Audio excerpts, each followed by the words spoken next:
अकल के रास्ते में सबसे बड़ी रुकावट होती है अकड़। फर्क सिर्फ एक शब्द का, पर अंतर बहुत विशाल लेकर आता है।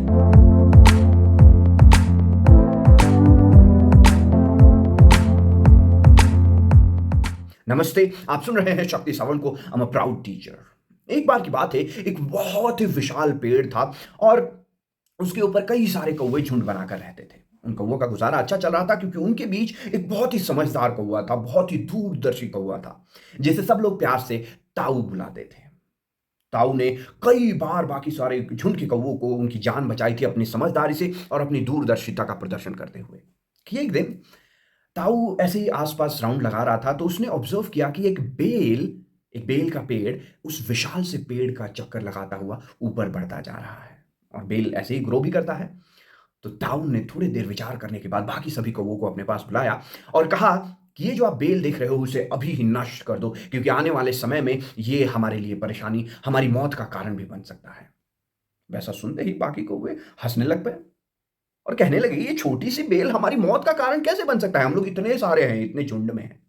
ताऊ ने मुस्कुराकर कहा, ये बेल जो अभी छोटी लग रही है वो बहुत जल्दी बड़ी हो जाएगी और बेल इस प्रकार से इस विशाल पेड़ को कवर करेगी कि वो एक सीढ़ी प्रकार बन जाएगी, सीढ़ी की तरह बन जाएगी और कोई भी शिकारी आकर हमारे ठिकाने तक पहुंच सकता है। हम आज तक इसलिए सेफ हैं क्योंकि ये पेड़ बहुत विशाल है और इस पर चढ़ना बहुत मुश्किल है, लेकिन इस बेल की वजह से इस पर चढ़ना आसान हो जाएगा क्योंकि ये एक तरह से सीढ़ी का काम करेगी और कुछ समय बाद ये बहुत मजबूत भी हो जाएगी। तो हमारे लिए इसे तोड़ पाना, इसे हटा पाना बहुत मुश्किल हो जाएगा।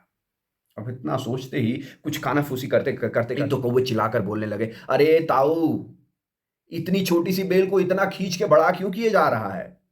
कि तभी दूसरा बोलता है, ये ताऊ अपना अकल प्रदर्शन कर रहा है, फालतू में ये सब बकवासें किए जा रहा है। चौथा बोलता है, अरे यार, इतने साल से तो हम रह रहे हैं, आज तक एक छोटी सी बेल हमारे इतने समय से हम जो रह रहे हैं और हमें खतरे में डाल देगी कुछ समय में। क्या ताऊ, आप भी क्या बात कर रहे हैं।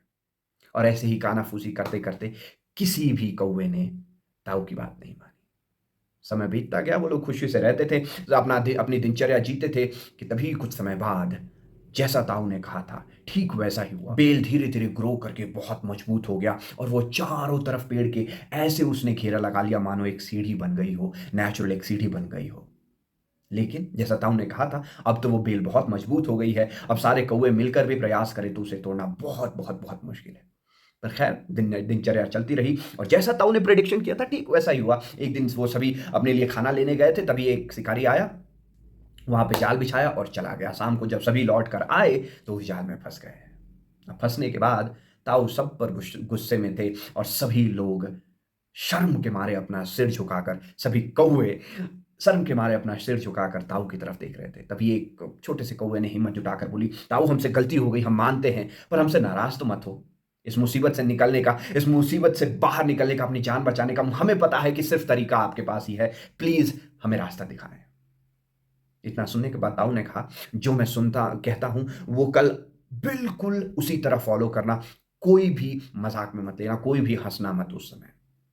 ताऊ ने कहा, जब शिकारी कल सुबह आएगा तो आप सभी ऐसा ऐसा एक्ट करना कि आप सभी मर चुके हैं। वैसा देखकर शिकारी हम सबको पिंजरे से बाहर निकाल निकाल कर जमीन पर रखने लगेगा। जब सभी के सभी कौवे बाहर निकल जाएंगे तब मैं एक सीटी मारूंगा और उसके बाद हम सभी उड़ जाएंगे। ठीक वैसा ही हुआ। अगले दिन शिकारी आया, उन सबको मरा हुआ देखकर वो उनको बाहर निकालने लगा। जैसे ही लास्ट कौवा उसने जाल से बाहर निकालकर जमीन पर रखा, ताऊ ने सीटी मारी, सभी कौवे उड़ गए और अपना ठिकाना चेंज कर लिया। मेरे दोस्त, इस छोटी सी कहानी से हमें क्या सीख मिलती है? ये कहानी बड़ी रोचक है और हमें बहुत कुछ सिखाने वाली है। बड़ा ध्यान से सुनिएगा।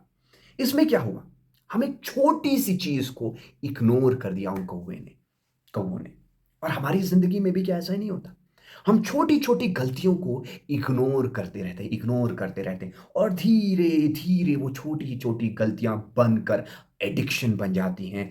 हम कई लोग, जैसा कि रिसर्च कहती है, कई लोग सिगरेट सिर्फ एक बार पीने के लिए, एक सुट्टा लगाने के लिए, एक सिगरेट पीने के लिए शुरू करते हैं, लेकिन वो कुछ समय बाद ऑर्गन फेलियर तक पहुंच जाती है।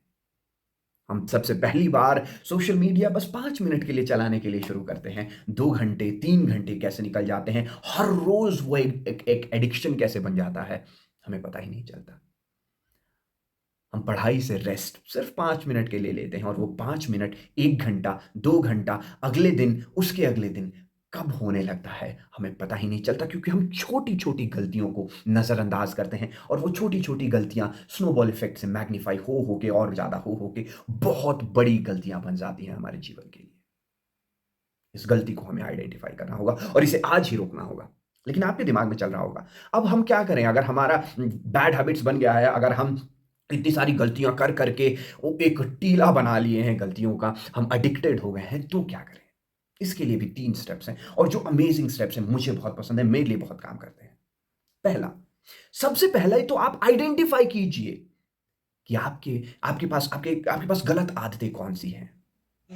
आप 2 घंटा सोशल मीडिया यूज़ करते हैं, शुरू कीजिए 2 घंटे से उसको 1 घंटे 45 मिनट रिड्यूस करने का।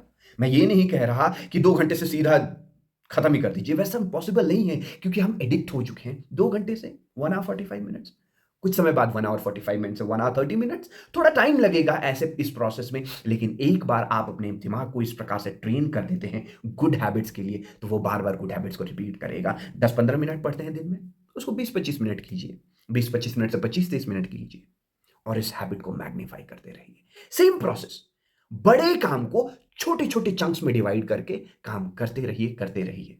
एक्सरसाइज नहीं होती है, 5 मिनट एक्सरसाइज से शुरू कीजिए।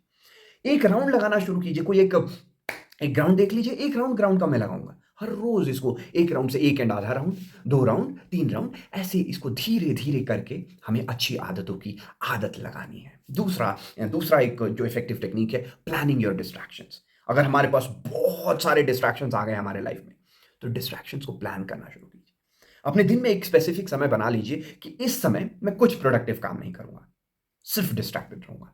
तो इसकी वजह से आपके दिमाग में क्या सिग्नल जाता है, जब भी आप कुछ काम इंपॉर्टेंट काम कर रहे हो, आपके दिमाग को डिस्ट्रैक्ट होने का मन करेगा, वो ऑटोमेटिकली रिवर्ट होके आएगा, नहीं डिस्ट्रैक्शन का समय तो हमारे लिए वो फिक्स किया गया है।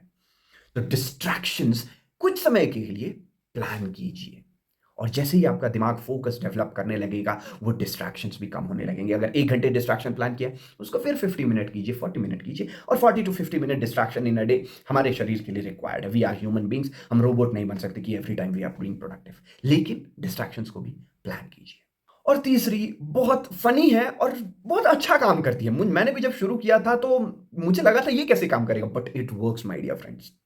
जब आपको प्रोक्रेस्टिनेट करने का मन करे, तो प्रोक्रेस्टिनेट योर बैड हैबिट्स। पढ़ाई कर रहे हो, पढ़ाई कर रहे हैं, हमें घूमने का मन करे, हमें कुछ और देखने का, मूवी देखने का मन करे, अरे आज पढ़ाई कर लेते हैं, कल मूवी देखेंगे। कल भी सेम प्रोसेस रिपीट कीजिए। जैसा हमारे साथ प्रोक्रेस्टिनेशन में अच्छे काम के साथ होता है, आज प्रोजेक्ट कंप्लीट करना है, अरे आज कुछ और मूवी देख लेते हैं, कल कल प्रोजेक्ट कंप्लीट करेंगे। ठीक उल्टा करना है, आज प्रोजेक्ट कर लेते हैं, कल मूवी देखेंगे। हमारा दिमाग दोनों ही सिचुएशन में सेम वे में रिएक्ट करता है। It starts to focus on that particular thing जिसको आपने आदेश दिया है। इस चीज पर विचार बहुत कीजिएगा, बड़ी ही मजेदार चीज है। और जैसा कि कहानी में हमने देखा था, हमें इस बात को समझना होगा कि कितना भी लेट हो गया होगा, थोड़ा सा प्लानिंग और एक्शन के बाद उस पिंजरे को तोड़कर हम ऊपर उड़ सकते हैं, हम एक नई ऊंचाई तक वापस से पहुंच सकते हैं। अच्छी आदतों की अच्छी आदत लगाने के बाद कामयाबी आपका बेसब्री से इंतजार कर रही है। आप सुन रहे थे इंस्पायर्ड जीवन स्टोरीज, क्योंकि आपकी कहानी भी एक इंस्पिरेशन है। B inspired and let's inspire lives my friends. मिलते हैं अगले वीडियो में, तब तक के लिए कीप स्माइलिंग। जय हिंद।